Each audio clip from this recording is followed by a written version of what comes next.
Hello friends. आज हम पढ़ेंगे शाहू जी के बारे में। मित्रों, शिवाजी के बारे में जो शिवाजी के उत्कर्ष की कहानी थी वो पूरी हो चुकी है।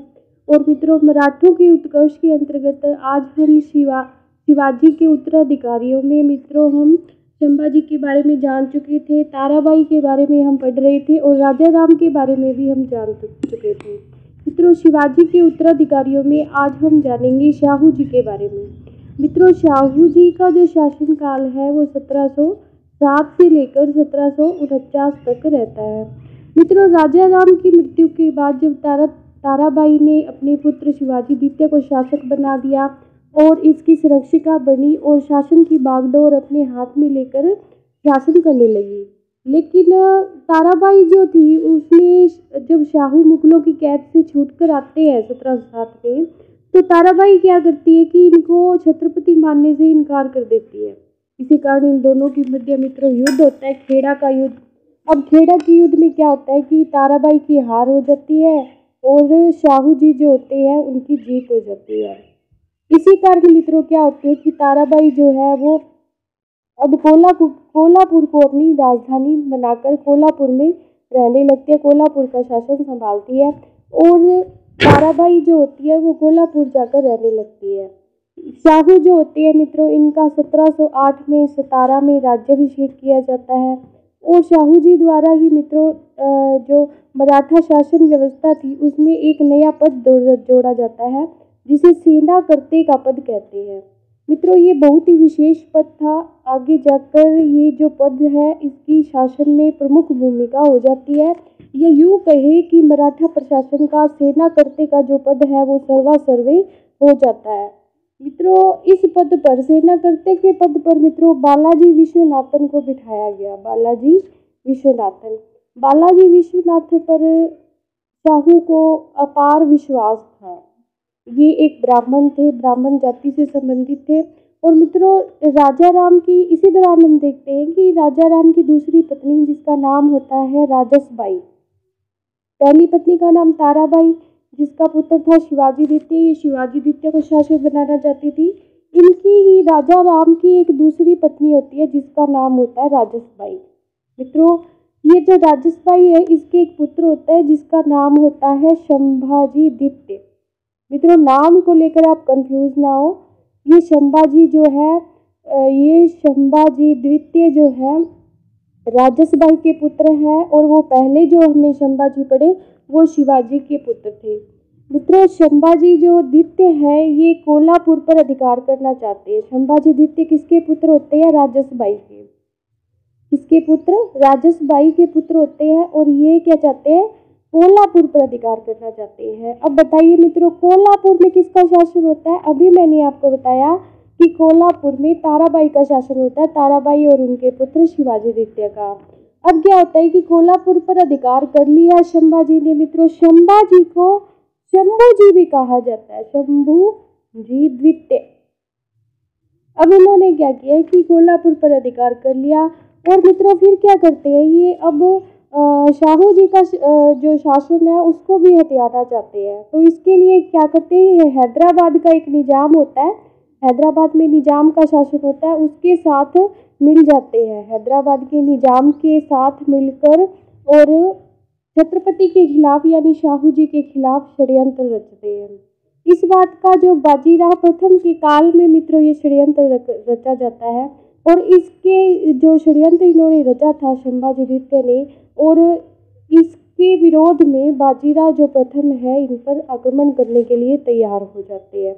लेकिन मित्रों इसी में बीच बचाव करके 1731 में बाजीराव प्रथम शाहू की तरफ होते हैं और संभाजी द्वितीय के बीच में एक संधि होती है जिसे वारणा की संधि कहा जाता है। मित्रों, काफ़ी इम्पोर्टेंट है कि ये पूछा जा सकता है कि वारणा की संधि किस किस के मध्य हुई।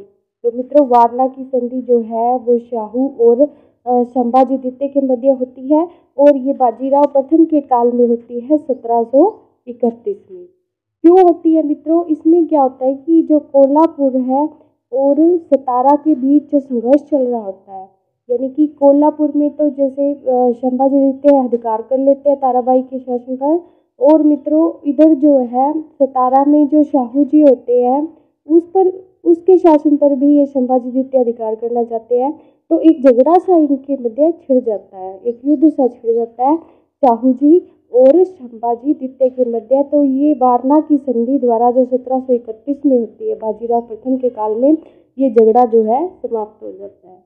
मित्रों शाहू जी के बाद मित्रों शाहू जी के बारे में हम और भी आगे पढ़ेंगे, उसमें हम बालाजी विश्वनाथ की जो स्टोरी है वो विस्तार से जानेंगे। लेकिन उससे पहले मित्रों बात करते हैं राजा राम की, क्योंकि राजा राम बनने के बाद छत्रपतियों के बारे में हम जान चुके होंगे पूरी तरह। तो जो आगे जो छत्रपति हुए शाहू जी के बाद वो हुए राजा राम द्वितीय। ये राजा राम द्वितीय जो थे मित्रों, इनका जो काल है वो 1749 से लेकर 1750 तक मित्रों केवल 1 साल तक था। तो इनके काल में मित्रों जो पेशवा थे बालाजी बाजीराव, उनके साथ मित्रों 1750 में एक संगोला की संधि की जाती है। कौन सी संधि? संगोला की संधि। मित्रों काफ़ी इंपॉर्टेंट है ये संधियाँ। मेरी आपसे रिक्वेस्ट है कि प्लीज़ इसको आप नोट कर लें या अच्छी तरह याद करें, क्योंकि इनके बारे में प्रश्न जो है वो आता ही आता है। संगोला की जो संधि है वो बाजीराव प्रथम के साथ संपन्न की जाती है। किसके द्वारा? राजा राम द्वितीय के द्वारा। इसके तहत क्या होता है कि छत्रपति की जो सारी पावर है मित्रों, छत्रपति कौन होते हैं इस टाइम? राजा राम द्वितीय। राजा राम द्वितीय, ये राजा राम द्वितीय कब की बात है मित्रों? कौन सी सन की? 1749-50 की। और इसके तहत क्या होता है कि जो छत्रपति की जो जितनी भी शक्तियाँ होती है, राजा राम द्वितीय की जितनी भी शक्तियाँ होती है वो किसको दी जाती है? वो पेशवा को दे दी जाती है। और पेशवा कौन होते हैं इस टाइम? बालाजी बाजीराव। बालाजी बाजीराव जो है वो पेशवा आते हैं। इनको ये सारी शक्तियाँ पे जो छत्रपति की शक्तियाँ होती है वो दे दी जाती है। और पेशवा जो है वो मराठा संगठन का वास्तविक नेता बन जाता है, वास्तविक प्रधान होता है। यानी कि पेशवा जो है वो मराठों का सर्वे सर्वा बन जाता है। पेशवा मराठा संगठन का सर्वे सर्वा बन जाता है। कौन सी संधि के द्वारा? संगोला की जो संधि होती है 1750 में, उसके द्वारा पेशवा मराठा संगठन का सर्वे सर्वा बन जाता है, मुख्य नेता बन जाता है। मित्रों एक बात और जानने योग्य है हमारे लिए, एक दो महत्वपूर्ण फैक्ट है शिवाजी के बारे में, कि शिवाजी के जो अंगरक्षक थे उनको क्या कहा जाता था? तो शिवाजी की जो अंगरक्षक थे उन्हें मावली कहा जाता था। क्या कहा जाता था? मावली। किसको? अंगरक्षकों को। इसके साथ साथ मित्रों एक फैक्ट और मैं आपको बताना चाहूँगी कि दरिया सारंग जो था एक व्यक्ति था शिवाजी के काल में, और ये दरिया सारंग जो व्यक्ति था ये किससे संबंधित था? तो मित्रों ये नौसेना, जो शिवाजी की नौसेना थी उससे संबंधित था। नौसेना से संबंधित था कौन मित्रों? दरिया सारंग। अब मित्रों आगे हम जानते हैं पेशवा के बारे में, जानेंगे कि मराठा काल में पेशवा जो कौन कौन से थे जिन्होंने अपना वर्चस्व जो था वो पूरे उत्तर भारत में फैलाया। तो इनमें पहला नाम आता है मित्रों शाहू के टाइम, जब शाहू छत्रपति थे उस टाइम मित्रों बालाजी विश्वनाथन को इन्होंने सेनाकर्ता का पद दिया। मित्रों ये बालाजी विश्वनाथन जो है इनको 1713 में बालाजी विश्वनाथन को पेशवा का पद दिया गया। फिर आगे चलकर मित्रों इन्होंने क्या किया कि अपना प्रभाव जो है वो सभी धीरे धीरे सभी मराठा सरदारों पर जमा लिया। मित्रों इन्होंने दो व्यक्तियों की सहायता से, एक तो थे धन्ना जी और एक थे संता जी, इन दो व्यक्तियों की सहायता से कई सैन्य अभियान किए बालाजी विश्वनाथन ने।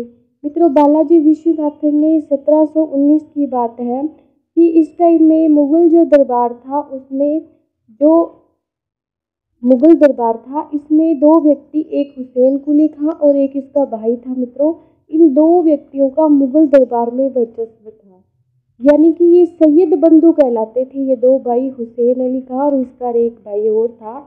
ये सैयद बंधु इतिहास में बादशाह निर्माता के नाम से प्रसिद्ध है, क्योंकि इनके बाएं हाथ का खेल था मुगल काल में किसी को भी राजा बना देना और किसी को भी गद्दी से उतार देना।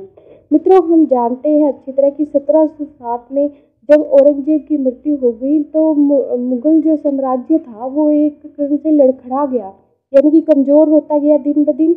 और जो शासक थे वो इन सैयद बंधुओं के हाथ की कठपुतली बन गए। तो मित्रों 1719 में बालाजी विश्वनाथन ने हुसैन कुली खां के साथ एक संधि की जिसका नाम था दिल्ली की संधि। दिल्ली की संधि, ये दिल्ली की संधि कब की गई मित्रों? तो ये दिल्ली की संधि की गई 1719 में।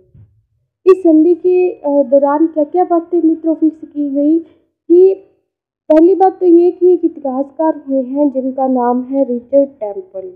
क्या नाम है? Richard temple. इन्होंने ये जो दिल्ली की संधि है, इस संधि को मराठों का मेघना काटा कहा है। मराठों का मेघना काटा। मित्रों, मेघना काटा का आप अर्थ जानते होंगे। मेघना काटा का अर्थ होता है अधिकार पत्र। तो ऐसा इस दिल्ली के संधि में क्या था कि इसको मराठों का मेघना काटा कहा गया? मराठों को इस संधि से क्या क्या अधिकार प्राप्त हो गए? तो ये तो हमारे लिए जानना बहुत ही आवश्यक है कि हमें इस संधि के बारे में जानना बहुत ही आवश्यक हो जाता है कि आखिर इसको मराठों का मेघना काटा क्यों कहा गया, ये इतनी महत्वपूर्ण क्यों है। मित्रों, इस टाइम जो मुगल बादशाह थे वो थे, जब ये संधि होती है, इस संधि पर जिस मुगल बादशाह द्वारा हस्ताक्षर किए जाते हैं उसका नाम है रफ़ी उद दरजात। क्या नाम है? रफ़ी उद दरजात। तो ये इस वक्त क्या, जब दिल्ली की संधि होती है मराठों के साथ 1719 की बात है मित्रों, तो उस टाइम में ये मुगल बादशाह जो है वो दिल्ली की संधि पर हस्ताक्षर करते हैं। मित्रों, रफ़ी उद दरजात ने शाहू जो इस वक्त छत्रपति थे मराठा शासन के, उनको क्या किया, महाराष्ट्र का स्वामी मान लिया। यानी कि शाहू को राजा मान लिया महाराष्ट्र का स्वामी इन्होंने मान लिया। मान्यता दे दी किसने? मुगलों ने। मराठों को दक्षिण भारत के मित्रों 6 सूबे दिए गए। इसकी जो संधि के दौरान जो बातें फिक्स की गई उसमें क्या किया, मुगलों ने क्या किया कि दक्षिण भारत के 6 सूबे मित्रों प्रांत, मुगल काल में सूबों को क्या कहा जाता था? प्रांतों को सूबे कहा जाता था। और 6 जो प्रांत थे, ये चौथ और सरदेशमुखी मित्रों पहले मैं जिक्र कर चुकी हूँ, जो मराठों द्वारा कर वसूले जाते थे पड़ोसी राज्यों से, जिन पर इनका अधिकार होता था मराठों का, उन्हें चौथ व 2 प्रकार के कर वसूले जाते थे, चौथ व सरदेशमुखी। तो मुगलों ने दक्षिण के 6 प्रांत इनको दे दिए चौथ और सरदेशमुखी वसूलने के लिए। चौथ और स्वदेशमुखी वसूलने का अधिकार दे दिया इनको दक्षिण के 6 प्रांतों में। किसको? मराठों को। मित्रों, इसके बदले जो मुगलों ने तो शाहू को ये देने का वादा किया, और शाहू ने मुगलों को क्या देने का वादा किया, शाहू क्या करेंगे इसके बदले में? तो शाहू जो थे वो मुगलों को 15,000 घुड़सवार सैनिकों की सहायता देने को तैयार हुए इस संधि के द्वारा। इस संधि के आधार पर शाहू क्या देंगे मुगलों को? 15,000 घुड़सवार सैनिकों की सहायता देंगे। अच्छा, शाहू और मुगल बादशाह को प्रत्येक वर्ष शाहू जो थे वो क्या करेंगे, मुगल बादशाह को प्रत्येक वर्ष 10 लाख रुपए जो है देंगे। यानी कि चौथ और सरदेशमुखी वो 6 सूबों से वसूलेंगे और उसमें से 10 लाख रुपए जो है शाहू किसको देंगे? मुगल बादशाह को देंगे। शाहू किसको देंगे? मुगल बादशाह को देंगे प्रति वर्ष। इसके साथ मित्रों जो हुसैन कुली खां के साथ जो विश्वनाथन था, उसमें मतलब हमने जो पढ़ा अभी कि बालाजी विश्वनाथन जो पेशवा बने थे शाहू के काल में, जिन्हें सेनापति का पद दिया गया था, इन्होंने क्या किया कि अली खां, हुसैन अली खां यानी कि शहीद बंधुओं के साथ मिलकर और दिल्ली में अपनी सेना भेज दी मराठों ने।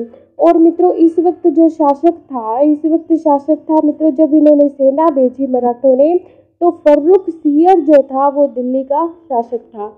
लेकिन मित्रों फर्रुखसियर को उन्होंने मराठों ने और हुसैन अली खां ने मिलकर हटा दिया। फर्रुखसियर को हटा दिया। यानी कि मित्रों देखो, जानने योग्य बात है कि बहुत ही आश्चर्य करने वाली बात है कि ये जो मुगल शासक था फर्रुखसियर, उसको हटाने की पावर रखते थे मराठे। तो इससे बात से पता चलता है, भली भांति पता चलता है कि मुगल जो शासन था इस वक्त, तो मुगलों का जो साम्राज्य था उसकी जड़ें कितनी कमज़ोर हो चुकी थी। तो मित्रों इस बात का पूरा फायदा मराठों द्वारा उठाया गया और मराठों ने मित्रों मुगलों की राजनीति में हस्तक्षेप किया, वहाँ जो शासक था फर्रुखसियर, उसको उठाकर रफ़ी-उद-दर्जात को वहाँ का शासक बना दिया। और फिर मित्रों दिल्ली की जो संधि मराठों ने मुगलों के साथ की, उस पर जो नया उन्होंने शासक बनाया था, जो मराठों के हाथ की कठपुतली सी बन गया था रफ़ी-उद-दर्जात, उसके हस्ताक्षर होते दिल्ली की संधि पर।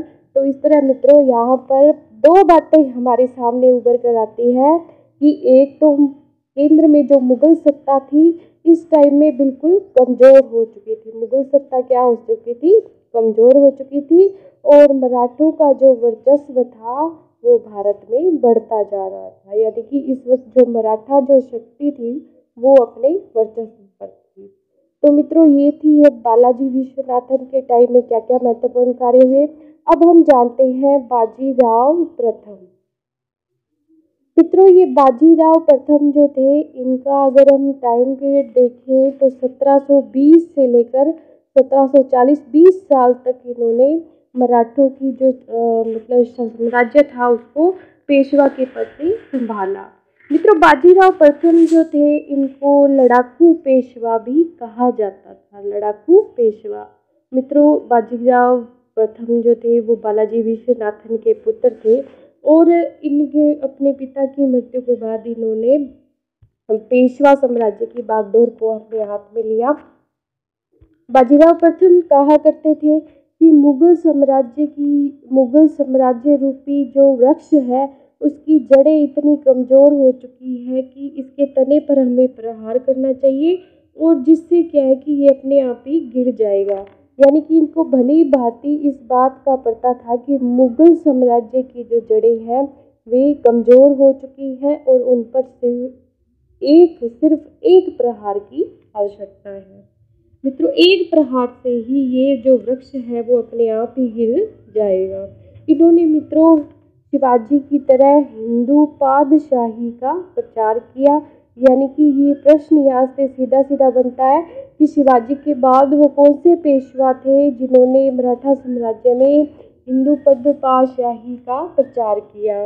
मित्रों बाजीराव प्रथम का निजाम से संघर्ष, ये हमारे लिए काफ़ी महत्वपूर्ण टॉपिक है कि कैसे इन्होंने निजाम से संघर्ष किया और निजाम ने कैसे मराठों की अधीनता स्वीकार की। तो निजाम से संघर्ष के बारे में मित्रों हम अगले वीडियो में जानेंगे। धन्यवाद। Please like, subscribe and share this video.